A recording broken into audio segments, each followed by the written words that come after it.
All right. Well, let's go ahead and get started. And I am so excited to have everybody here.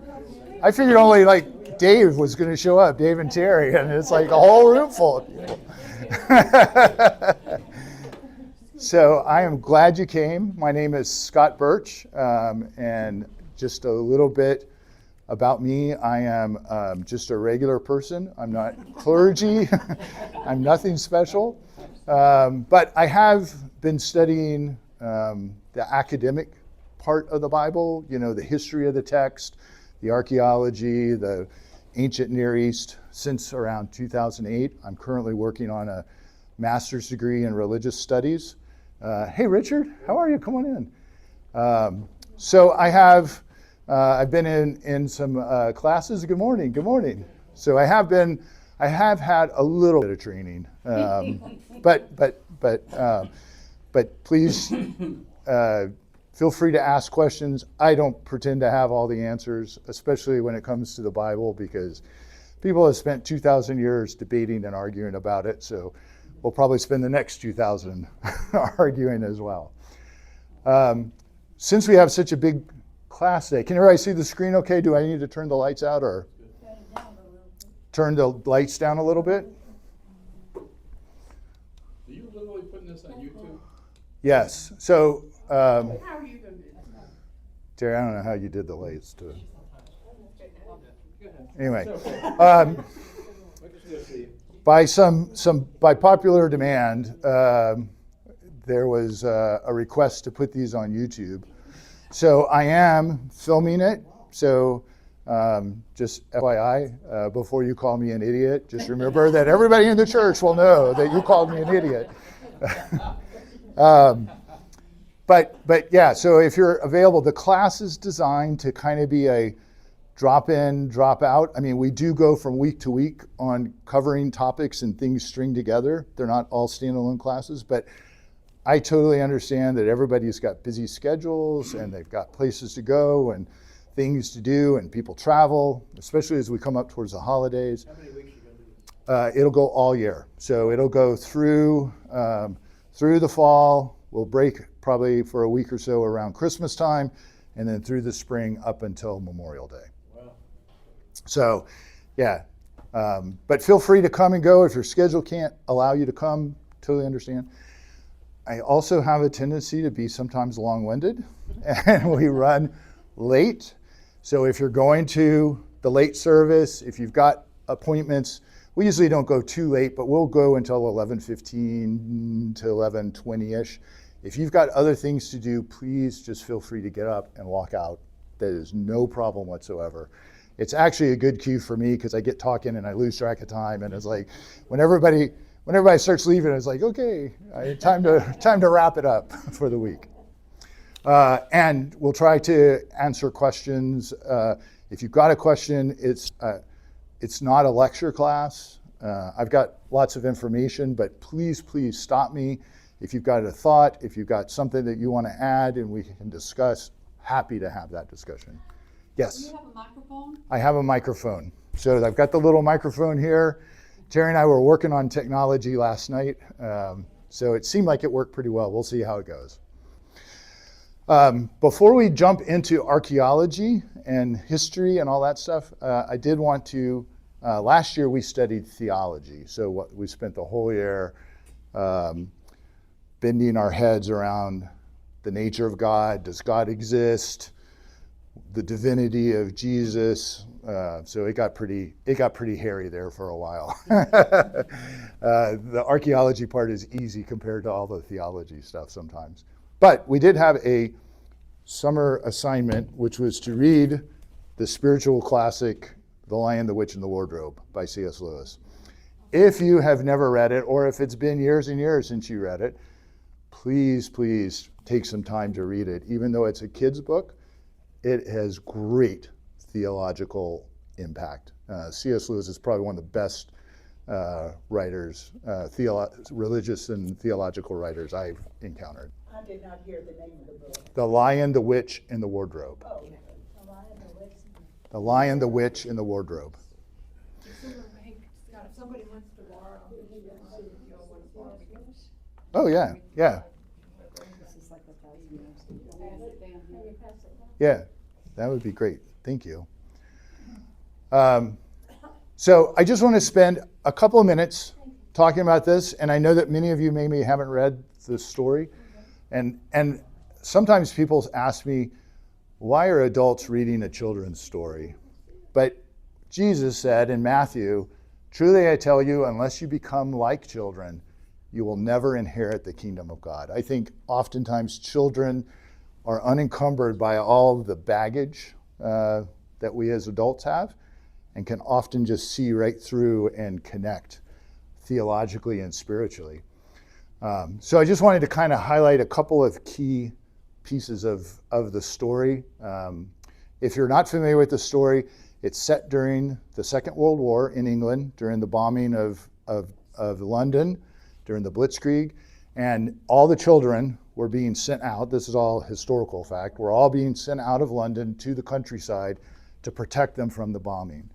And so the story picks up with four brothers and sisters, 2 boys and 2 girls, who get sent out into the countryside to stay away from the bombing. And they're staying in this old mansion, big estate out in the English countryside. And one day they're in playing hide and seek, and Lucy, the youngest, goes to hide inside a big armoire, a wardrobe. And so there's a bunch of fur coats in there. And while she's in there, she kind of keeps backing up. So they're playing hide and seek so she won't get found. And she all of a sudden hears crunching under her feet. And she looks around and there's trees and there's snow. And she wanders in to the land of Narnia, the magical land of Narnia, through the back of the armoire or wardrobe. And she goes on and has a number of experiences in Narnia, where she encounters, and the rest of the book turns into kind of a metaphor or an allegory about spiritual life. When Lucy comes back, none of her brothers and sisters believe her. And in fact, they tease her relentlessly about her experience, which for her was completely real. And I think that's the first theological takeaway that I had from the book is when you have a spiritual experience, it's a real experience, even when it defies logic. And maybe some of us, many of you may have had some kind of spiritual experience, encounter with God, encounter with the divine somewhere. And, for me, I know I've had one or two, and I can easily explain it off as science, as my brain, overworking or stress or whatever. But deep in my heart, I believe that it was an encounter with God. It was an experience that for me is very real.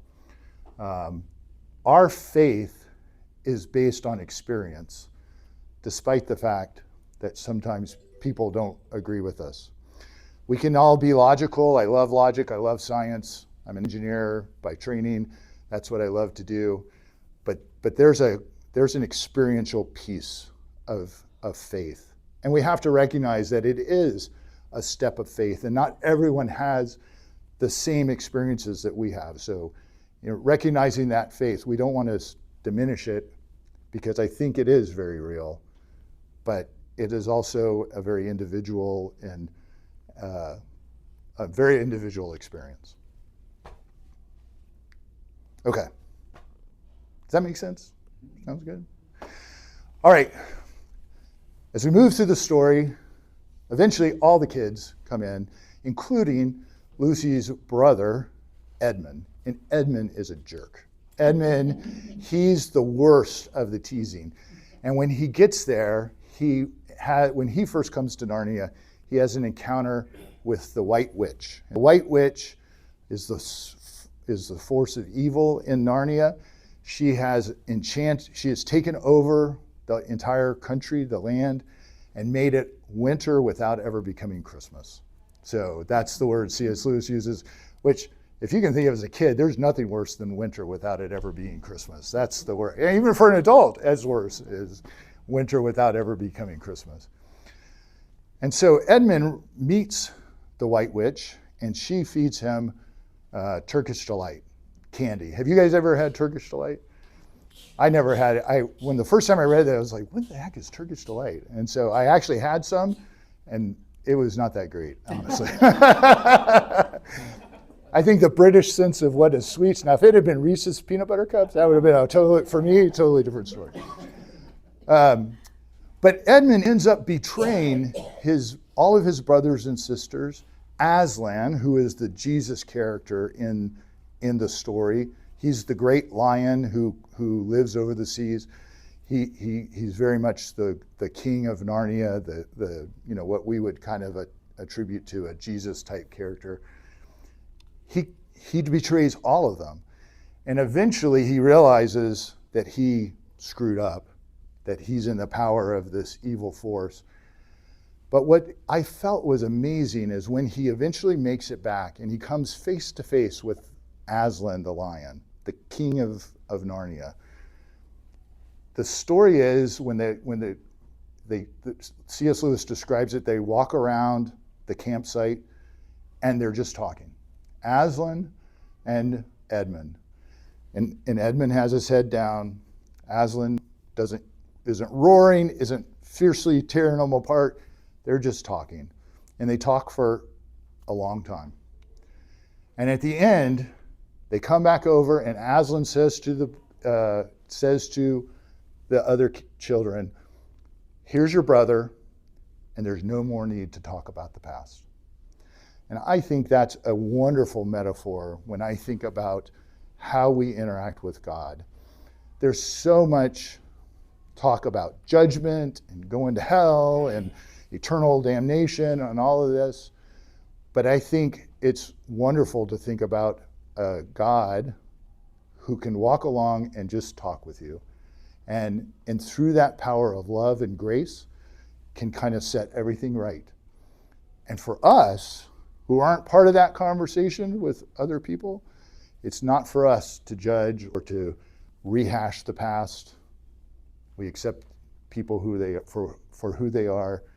We accept that forgiveness and we move forward. So I thought that was a great analogy of grace and forgiveness.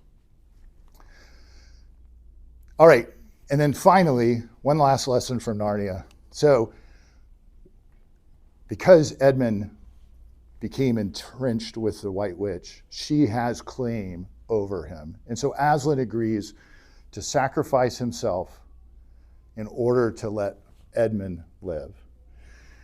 And so Aslan goes to the White Witch to be killed, and Lucy and her sister Susan follow at a distance. And they walk along with Aslan and they stay hidden. And when they get there, the White Witch is there. They shave Aslan's mane. They tie him to this big stone table. They pull out this giant knife and they kill him. And he's dead. And the girls are just distraught. And they don't know what to do. And they stay with Aslan through the night until the next morning when the sun starts coming up. And they start heading back to the camp, just depressed and upset because they don't know what to happen. And all of a sudden, they hear from behind a soft roar, and they turn around, and there's Aslan, fully alive, fully healthy. And the first thing they do is they play. Aslan leaps over the girls. He chases them around the meadow. They chase him. They go back and forth and back and forth. C.S. Lewis says, here's Aslan saying, "Children, I feel my strength coming back. Catch me if you can." And he stood for a second, his eyes very bright, his limbs quivering. Then he made a leap high over their heads, and a mad chase began round and round the hilltop, hopelessly out of their reach, diving between them, tossing them into the air until they were exhausted and they fall on the ground. Once again, I think that's a beautiful metaphor for our relationship with God. That becoming a Christian, becoming a follower of Jesus is a joyful thing. I think sometimes our religious traditions make it so hard. It's like, oh, you've got to do this and you have to do that and you have to think about how bad you've been. But I think to God, it's a joyful thing, and before all else. And I'm not saying that we all don't need to fix some things about ourselves, but the joy of experiencing Jesus and experiencing God should be first and foremost in our mind. So I encourage you, as you study, as you read, as you live your life, as you continue in a relationship with God, find that joy and live into it, because I think that's the whole reason. Jesus said in the Gospel of John, I didn't come to the world to condemn the world. I came to bring life and life abundantly. So there's so many more metaphors. We could spend like a whole class doing C.S. Lewis. So I encourage you to read it. The other book was The Great Divorce. We'll maybe talk about that in another class. That's another great metaphorical classic where there's just metaphors about the afterlife, how we interact with the divine. It's a wonderful book. If you have ever read C.S. Lewis, you need to put him at the top of your list. He's fantastic. I was going to say, I was an English lit major, and in the quality and the beautiful words of C.S. Lewis in this, when you read it, it looks like it's a child's story from there. Yeah. It is anything but a child's story. Yeah. It's wonderful. He is an excellent author. And it's a series. He was best friends with J.R.R. Tolkien, who wrote Lord of the Rings. And Lord of the Rings is a whole nother theological metaphor that you can read into if you're interested. Okay. So let's talk about what we're going to cover this year. And this will be just kind of a general introductory class, or an introduction to what we're going to cover. But who's read the Bible? Who understands the Bible? Not me. There's parts that you can read. You can read the Bible devotionally. You can read, for God so loved the world that he gave his only begotten son. John 3:16. And it's like, oh, that makes me feel really good. And that's easy. That's very approachable. But some parts of the Bible, especially the Old Testament, it's like, what the heck are they doing back there? And I don't understand any of this. And the things keep jumping around. And they say one thing, and then one chapter later, they completely tell a different version of the same story. And it can be somewhat confusing. And for me, it was like, how much of this is really true? I mean, we're often taught that everything is everything in the Bible should be literally true. That's how I grew up, was everything is literally true. And the questions I asked was, well, how true is that? How does it line up with archaeology? We have the ancient Near East, we have a lot of archaeological record. We have a lot of historical documents from not just Israel, but from the other nations and surrounding. How does all this line up? And that's what we're going to kind of talk about. We're going to talk about, to understand the biblical stories and the biblical texts, we're going to look at archaeological finds, both within Israel and outside of Israel, to kind of get a general context. We're going to look at non-biblical historical sources. So Roman sources, Jewish sources that aren't in the Bible, Persian sources, Greek sources. There's documentation, Egyptian sources, there's documentation out there of a lot of things that relate to the Bible. And then finally, we're also going to do a critical examination of the biblical text. And I put critical in quotes, and I'm not saying that we're going to criticize the Bible and say, oh, this is silly, this is critical in the sense that we're going to really interrogate the Bible. We're going to compare what does it say here? How does that line up with the history that we know? How does that line up with the archaeology we know? How does that line up with other stories that we know? And try to cipher out what really might have been going on, what really might have been happening. And I think by understanding the text in this way, we maybe get a fuller appreciation for it. So last year we put on our theologian hats and contemplated and debated and the nature of God. This year I'm asking everybody to put on your historian hat, to be skeptical, to ask questions, to not, if the Bible says it, don't take it for, there's a bumper sticker that I see around town occasionally, and it says, the Bible says it, I believe it, that settles it. I do not like that bumper sticker. The Bible may say it, and I may believe it, but that certainly doesn't settle things. So we're going to try to separate historical fact from our beliefs of faith, okay? And it's an exercise. Sometimes they come together, sometimes they may be different. But we're going to try to separate them and see them. And I want to talk just a little bit, and we talked about this a lot last year, but just a little note about faith. Christianity, if you remember, we talked about in the first class last year about the existence of God. How do we know that God exists? And we went through all the various logical proofs that have been put out over the centuries by philosophers and theologians trying to prove the existence of God. And at the end of the day, no one can prove definitively the existence of God. There's some good arguments that lead us in those directions, but nobody can actually say, oh, see, here's the proof. Here's the picture. I got the email from God or the picture from God, and this is it. We have to believe. We have to have faith. We have to take that step of faith and say, even though I can't prove it, I believe it to be true. And that's the basis of all of Christianity. In fact, the basis of all religions is a step of faith. And I do not want to undercut that. That is a very, very important, and it's a very, very valid. It kind of gets back to Lucy's experience in Narnia.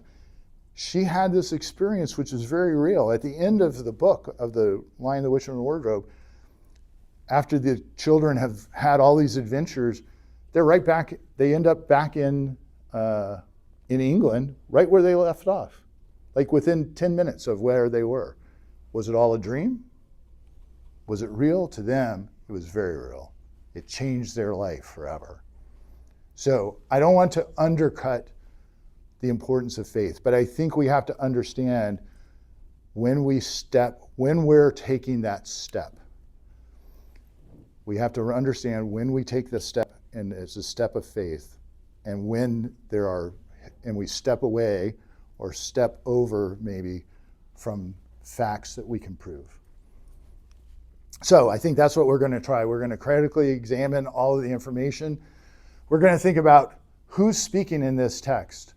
Why are they telling this story? Here's a spoiler alert.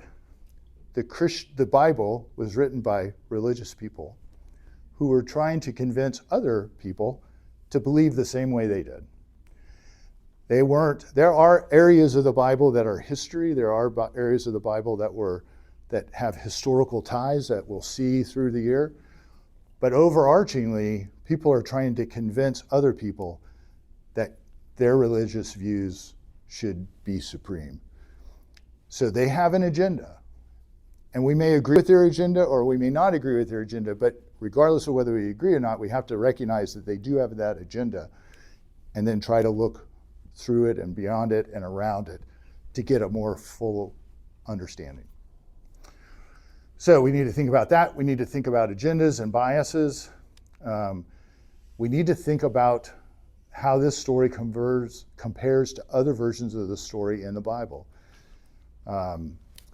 If you've read the Old Testament at all, you often know you'll read a story. So I'm going to tell you my favorite one, which is the story of Deborah, the judge, Deborah, and she's the judge, and she gets her general Barak to go after the enemy who's invaded Israel, and they go to battle, and the general who escapes from the other side escapes, and he takes refuge in a tent with this lady who invites him in, and she gives him porridge or something to drink, milk to drink, and food to eat, and then drives a tent peg through his skull and kills him.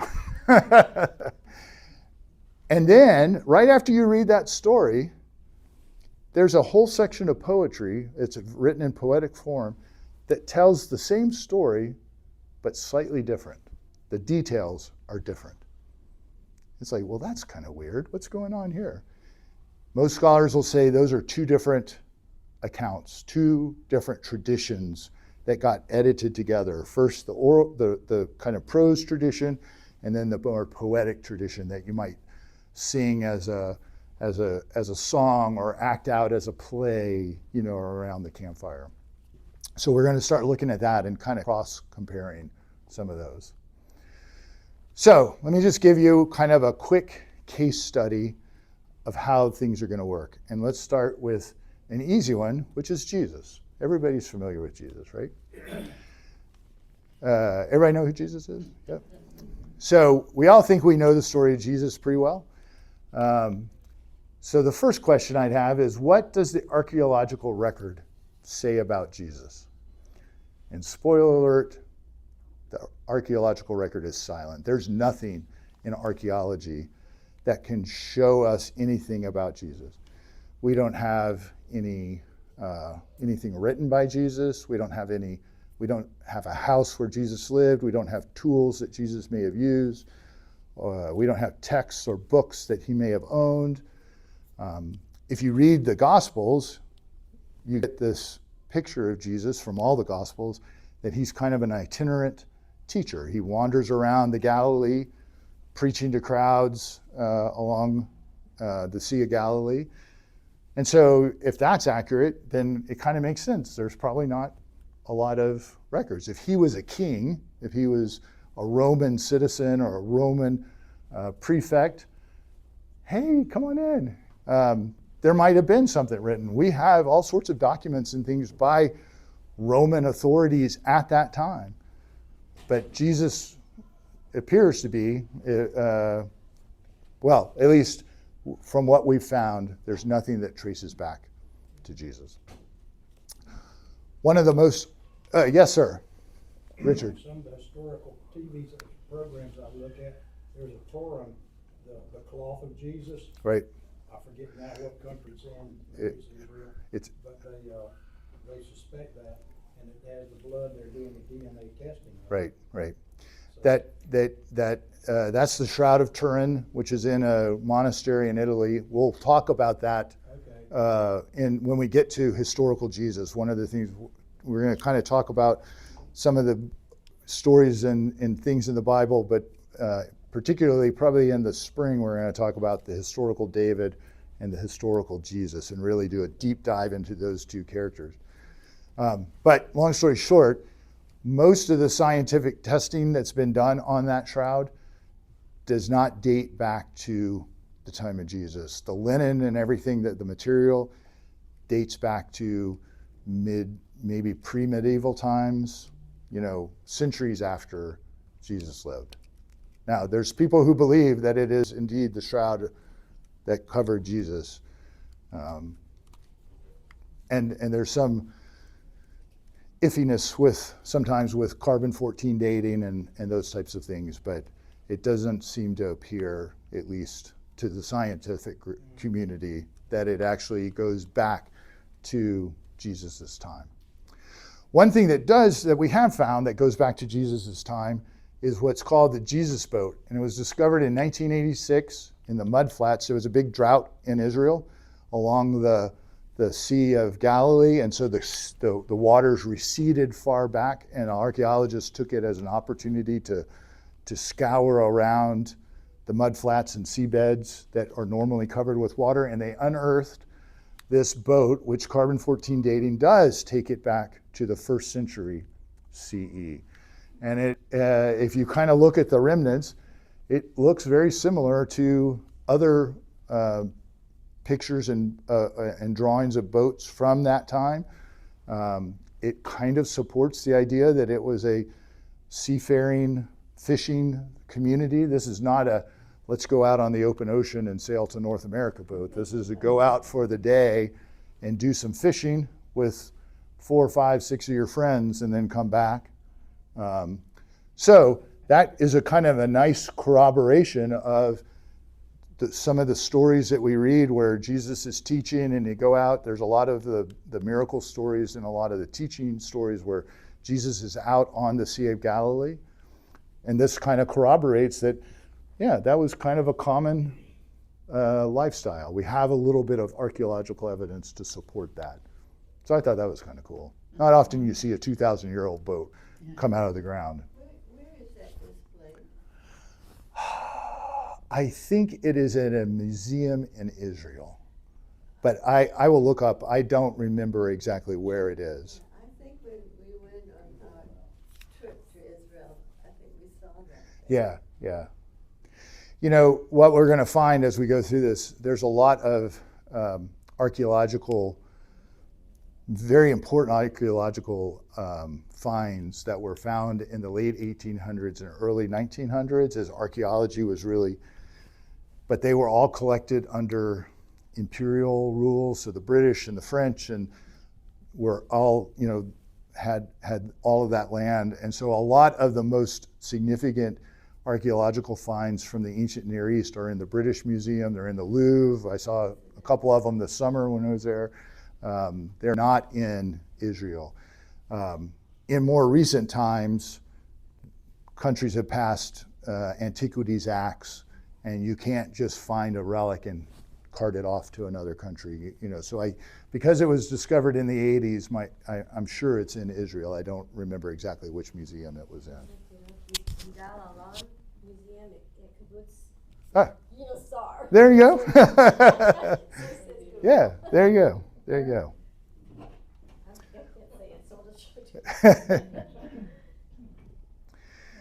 Okay, so not much in the archaeological record about Jesus. Continuing our case study, what historical records do we have? So in historical records, like I mentioned, we have, when we talk about biblical studies, there's three main sources. There's the Bible itself. We can look at the Bible. We could look at the second big source is non-canonical, in other words, not part of our Bible, but other writings from Jewish and Christian sources.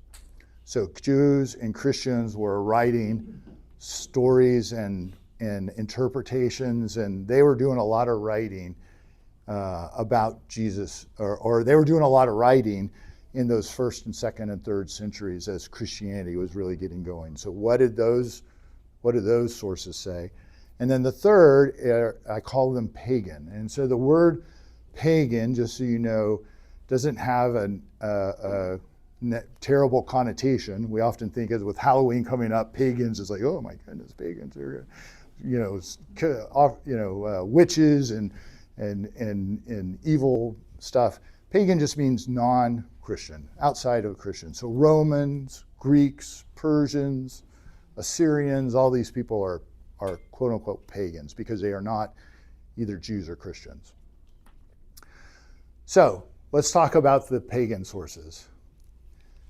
What does Rome have to say about Jesus? Again, nada. There are two passing mentions of Jesus around the year 100, between 100 to 110 CE. So within 100 years of Jesus' death, but really towards the back end. And after, the reason they mention them is because Christianity is starting to really pick up in the Roman Empire. And so the Romans are trying to figure out what the heck is going on with Christianity. So the first one is Pliny the Younger. He was a governor of a small territory around 110 of the Common Era. And he writes a letter to the Emperor Trajan, which we have a copy of the letter. And he says, hey, Emperor, I got all these people and they're Christians. And they're really weird. They don't do anything bad. They pay their taxes, they run their shops, but they refuse to come out and worship the Roman gods. And most importantly, they refuse to worship you as a god because we all know, Emperor, you're a god. That was common belief in Roman society. And he said, so I don't know what to do with them. So here's what I do. I bring him in. I threaten him with death. I give him an opportunity to recant. He said most of the time they'll recant and they'll start worshiping the emperor. And if that's the case, I let them go. But if they don't, then I kill them. What do you think about that? And the emperor writes back and says, that sounds pretty much good to me. I'm good with that. His mention of Jesus says, as he describes the Christians, is that they worship a man, Christus, which is the Latin word for, or the Greek word for Messiah or King. They worship a man, Christus, as if he was a god. That's the only mention. I'm assuming, we all kind of assume, everybody assumes that even though he doesn't say Jesus, that that's who he's talking about, right? And then Tacitus, who's a Roman historian, talks about Jesus. He's writing a history trying to explain all the, if you remember the Emperor Nero and he burned down Rome for his own political purposes and then tried to blame it on the Christians. So Tacitus is writing a history to kind of, after that occurred, to kind of clear the air a bit. And he mentions Christians, and he said there was a man, Christus, who these people worship, and he was executed by Pontius Pilate under the reign of Tiberius. And that is like, scholars are like, wow, that's Jesus. That's what the Bible says. So you have two little passing references. So you know that people, the only thing you know, if you didn't have the Bible and all you had were these Roman sources, you would know about some guy who people used to worship as if he was a god, and that he was executed by Rome. That's not a lot of information. So now we have to then turn, well, what are the, did I skip one? Oh, and then that's the pagan sources. There's the Jewish sources, and the historian Josephus records a couple of things about Jesus. He mentions that there was the brother of Jesus, who was named James, got brought in for being against the empire and brought in for trial. So he mentions Jesus because they brought in his brother James for what's the word for?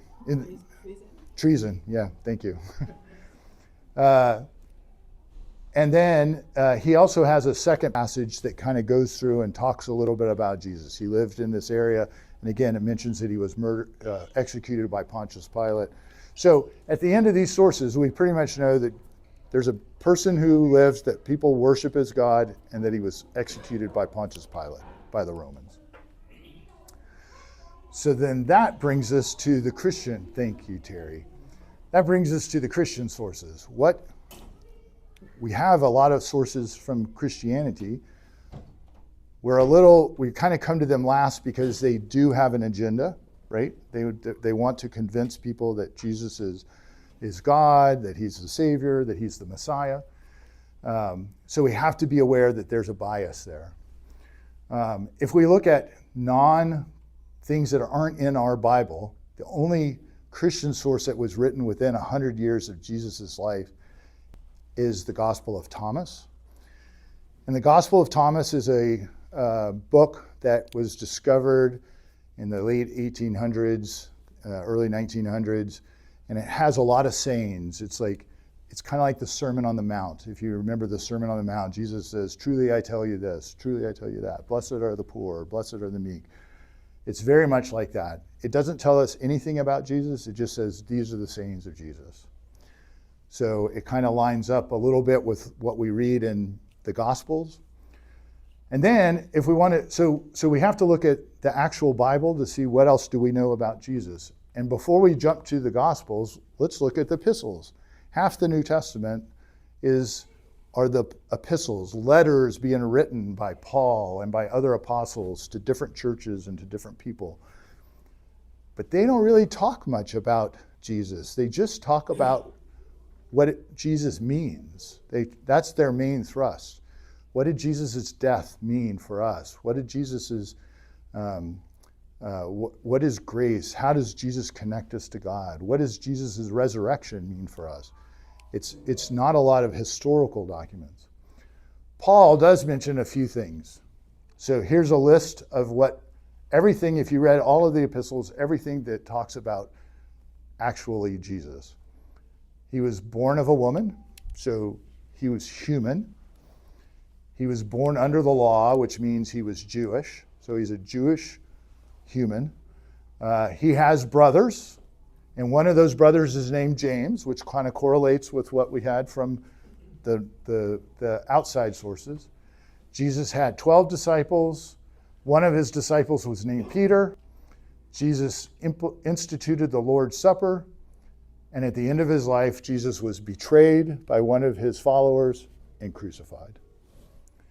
So what we have is a pretty skimpy, if you take all of that evidence together and put aside everything else, put aside the gospel stories, everything we know about Jesus is he was Jewish, born in Israel, he had brothers, he had disciples, he was crucified, executed and crucified by the Roman authorities. And then after his death, people worshiped him as God. That's all you know. So we have to then turn our attention to the Gospels. And we have to say, if we want to know more than just that brief historical outline, what can we discern? What can we decipher? What can we find in the Gospel stories and try to separate fact from fiction, or history from metaphor, or history from preaching? Because the Gospels were written, they're a unique, the word gospel is Greek for good news. So when the writer says, hey, I'm sending you this gospel, they're saying, I'm sending you some good news. You're going to really be excited to hear this, which tells you they have an agenda. They're trying to convince you. They're trying to tell you about something that they have found. And there's nothing wrong with that. I mean, think of it, if you go to a new restaurant here at the beach and have an amazing meal, and you're like, this meal is amazing. I've done that. I called Dave. Dave, this place was great. We had to go there, and we go and eat, and I'm excited, and I share it, and it's good food, and there's things. So there's nothing wrong with having an agenda. I didn't call Dave to give him a non-biased, breakdown of I told him, hey, it was an amazing meal. It was great. You're going to love it. So same thing with this. There's nothing wrong with having an agenda or being biased, but we just have to recognize it as we try to separate what really may have happened from what may have gotten added to the story. Sue. So we can maybe assume that the claims by the holy truth, that the walkings of Jesus and you walk in his footsteps, that's a marketing. Well, to jump ahead, and we'll cover this in detail when we do a historical Jesus, but one of the things that most scholars agree is that Jesus was an itinerant preacher and went to a bunch of places, and there's places named in the Gospels, and so we know today where those places are. So you can walk in places that are very, very similar or very much like where Jesus may have walked. So there may be some marketing to it, but there may be some truth in it but I would probably say less that this is exactly where Jesus walked to this is places that are pretty similar to where Jesus may have walked. And that gets us to our last point, and if you guys have to go, please feel free to go. The Bible is a collection of books. It's not one uniform book that was written from beginning to end. There's a collection of things. There's narratives, poetry, law codes. And we think of books as historical. So we read the Gospels and it tells all the exploits of Jesus and all the things he did and said and went and the miracle stories. I think, and they're often referred to as historical, but they don't really meet our definition of history, a modern definition of history, which is show me your sources, corroborating evidence. Do you have, were there two people who saw that, who independently attest to it? Think about going to court, and hey, what is the evidence that I ran the stop sign when I was driving? The policeman saw me. Who else saw me? Was there other evidence? And, the policeman may have photographic evidence, that there might be some artwork. If you're talking about older things, there could be a letter written by two different people that kind of corroborate. That's what we call history. We're applying the scientific method. But remember, the scientific method didn't exist until the Renaissance. So 1,500 years or so of history went by of people writing things where they weren't really applying the scientific method.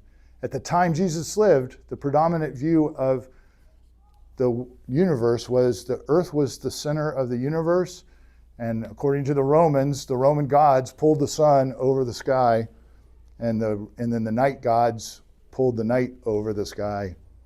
So there there were sea monsters in the oceans. It's a different world. I think it's often better to approach the books of the Bible as either considering them historical fiction or allegory or metaphor, which is really why I wanted to talk about The Lion, the Witch, and the Wardrobe, is it's a great sense of metaphor, and you get truth. You can get truth from metaphor. You can get truth from allegory. Just because it didn't actually happen the way it's written doesn't mean that you can't take deep truth from it. I seriously doubt there's a land called Narnia. But we can read these stories about this place and get very important truths about who God is and how God interacts with people. The best example in modern times, if we want to move away from children's books, is Saving Private Ryan. Have you guys seen Saving Private Ryan? In my opinion, one of the greatest movies that ever made. This story was fictitious. Tom Hanks, the character played by Tom Hanks, didn't exist. The character played by Matt Damon didn't exist. The U.S. Army didn't send a group of soldiers in to find a kid and bring him back home because all of his brothers had died. It didn't happen. But it's set in a real situation. Normandy, the invasion of Normandy on D-Day really happened. The horrors of war that you see that, the taking people, you find out halfway through the film that Tom Hanks, who is kind of this ruthless, not ruthless, but very efficient warrior, kills a lot of people, defends his people. He's a history teacher. He teaches high school.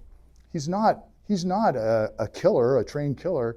He's being put in a difficult situation and he's having to reconcile how do you survive, how do you protect your people, your friends and your comrades. The point of this story was not to give us history, even though many scholars will say that Steven Spielberg's depiction of the D-Day invasion is probably one of the most accurate depictions of what it was really like to be going onto those beaches during D-Day. You can use that historical context to give emphasis to your fictional story that is meant to convey truth. The truth that they were conveying, the brutality of war, the meaning of sacrifice. What is it to do your duty? What is honor? What is duty? How do you interact with that? There's this one scene where they capture this German soldier and half the group wants to kill him and the other group is like, he surrendered, we can't kill him. And they're like, well, we can't keep him. There's only like 8 of us. We don't have a prison. We don't have time to watch him. So they take away all his weapons and they turn him loose and they say, go and get out. And at the end of the movie, one of the soldiers in the group who advocated letting him go, is in this tower, and here's this same soldier who comes up and sees him and doesn't return the favor. Instead, he takes out his knife or his bayonet and he kills him. I mean, those are harsh truths to deal with. That's the point of the story, is to learn and to understand the truth of war and the truth of what it means to be duty and honor. All right, so that's it for today. I really appreciate you guys coming. Next week, we will really jump in. Everybody in our class from the past, because they're weird, loves timelines. We'll have timelines. We'll have maps of ancient history. We'll have studies, and we're going to jump right in to talk about kind of some of the ancient Near East history. If you are interested in doing more depth of study, we're not actually following these books path per path, but both of these books are great references that I read during my couple of my two Hebrew Bible classes that I took as part of my master's degree. So one is The Meaning of the Bible by Douglas Knight and Amy Jill Levine, and the other is this book, The Bible Unearthed, by Israel Finkelstein, who is a Israeli archaeologist. Both of them are fantastic. Both of them are relatively easy reads. I say easy. It's not Lion, the Witch, and the Wardrobe easy, but it's but it's not like super scholarly reading either. But all these people are hardcore scholars and they really know how to do this stuff. Any questions? Comments? I hope you all come back. I hope I didn't scare you all off. Yes, I will let everybody know via email and text about, I should have had a list for people who don't have email, but I will do that next week. But it will be posted to the church website. I have to figure out how to do that. So I'm going to edit the video, I'm going to send it to Caleb, and it'll be posted on the church's YouTube website. Just the beginning and the end. I'm not going to edit it, but there's like 5 minutes of us chit-chatting at the beginning. All right, thank you guys so much. We appreciate it.